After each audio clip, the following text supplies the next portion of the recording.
Friends, आज हम आपके लिए लाए हैं एक और बहुत ही बढ़िया और जबरदस्त कहानी। बसंतपुर गांव के ठीक ऊपर एक जादुई टापू था। उस टापू पर एक जायंट रहता था। वो जायंट पूरा साल सोता रहता। उस जादुई टापू पर एक नारियल का पेड़ था। उस नारियल के पेड़ पर साल में एक बार एक बहुत बड़ा जादुई नारियल उगता था। वो जायंट पूरा साल सोता रहता और साल में एक बार उठता और उस जादुई नारियल का पानी पीता और फिर से सो जाता।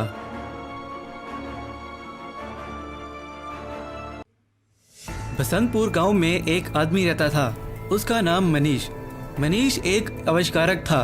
वो अजीब अजीब चीजें बनाता रहता और कभी वो जानवरों पर और कभी पेड़ों पर अपने प्रयोग करता। एक दिन मनीष ने जानवरों को बड़ा करने वाली एक मशीन बनाई और एक मुर्गी पर अपना प्रयोग करने लगा। जब मनीष ने प्रयोग किया तो उसका प्रयोग उल्टा हो गया। वो मुर्गी बड़ी होने की बजाय छोटी हो गई। वहीं उस गांव में एक बहुत अमीर लालची जमींदार रहता था। उसका नाम ठाकुर। वो उस गांव का सबसे अमीर आदमी था।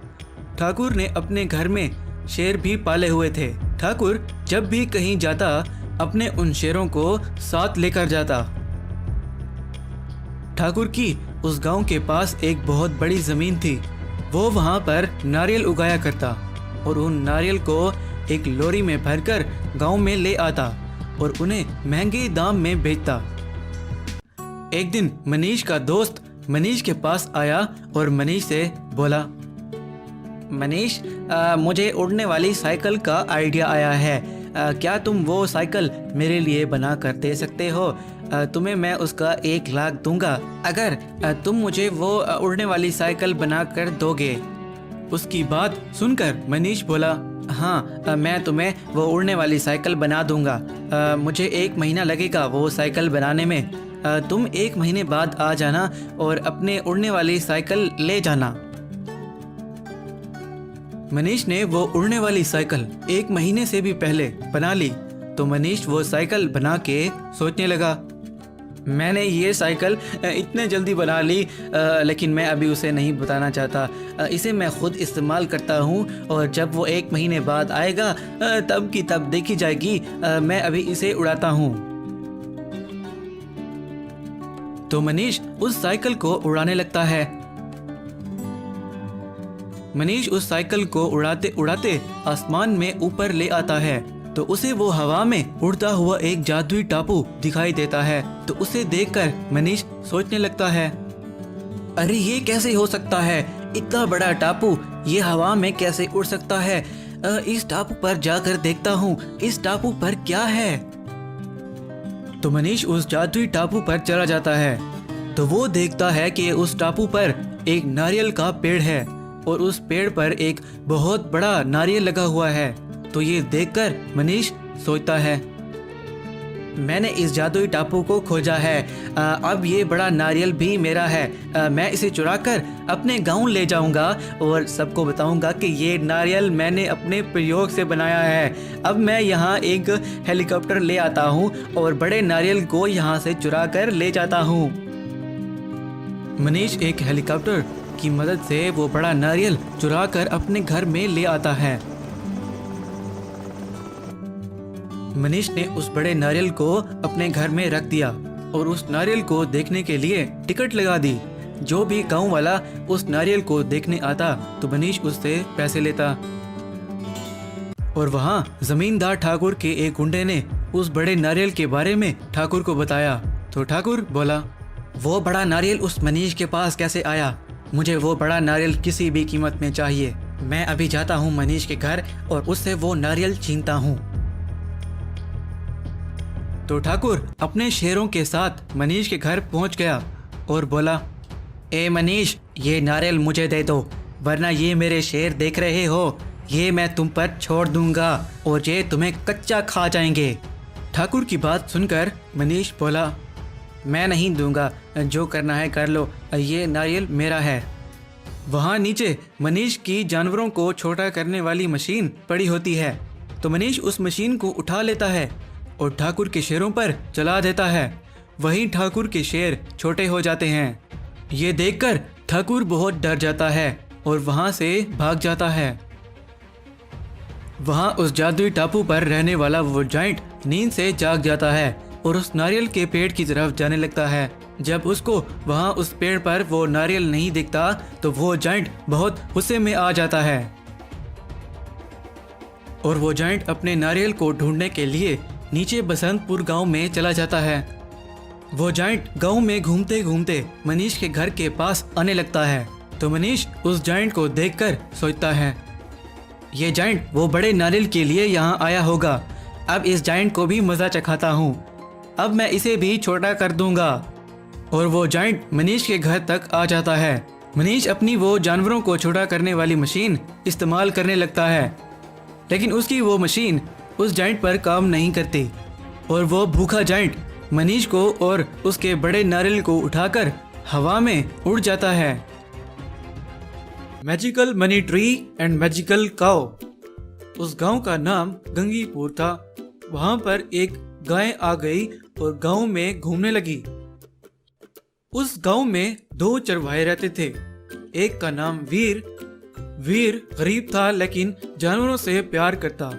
वो अपने जानवरों को खुद घास डालता, उनको बहुत प्यार से रखता।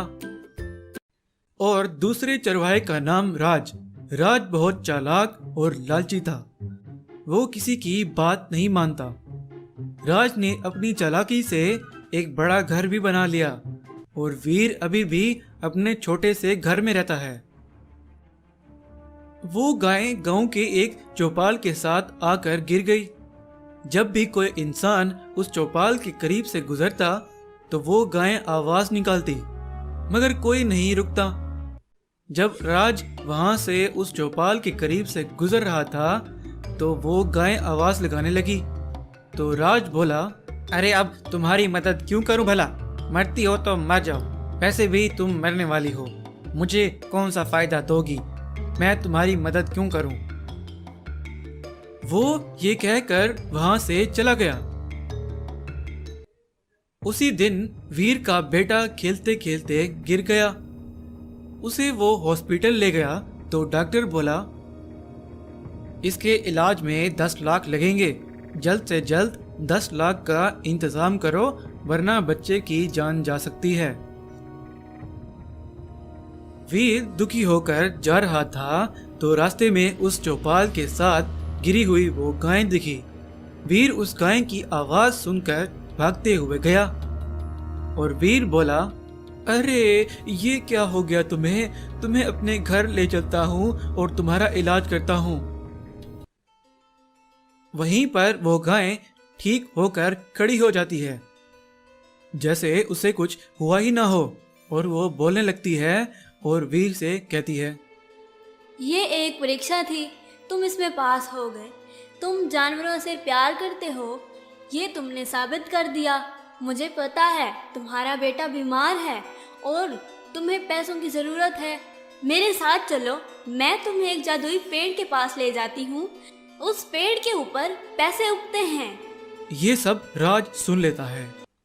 अब ये गरीब इंसान अमीर बने? ना ना, मैं ऐसे नहीं होने दूंगा। अभी कुछ गुंडों को साथ लेकर इनका पीछा करता हूँ, फिर इस वीर को बताता हूँ, बड़ा आया अमीर बनेगा। राज कुछ गुंडों के पास जाता है और उनको कहता है, मैं तुम सबको 1-1 लाख दूंगा। तुम्हें उस वीर को पकड़कर खूब पीटना है। अब मेरे पीछे आओ, जैसा जैसा मैं कहूँ वैसा वैसा करना।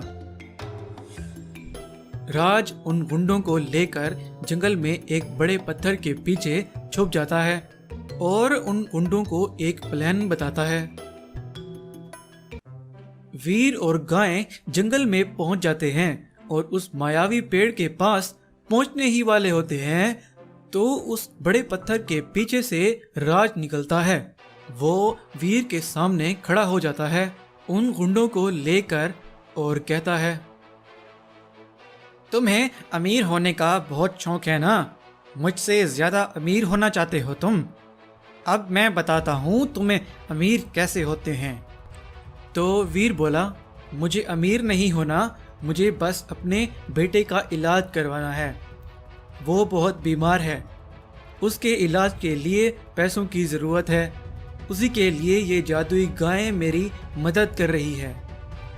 राज ने वीर की एक ना सुनी और अपने गुंडों को बोला, अरे तुम ऐसे क्यों खड़े हो?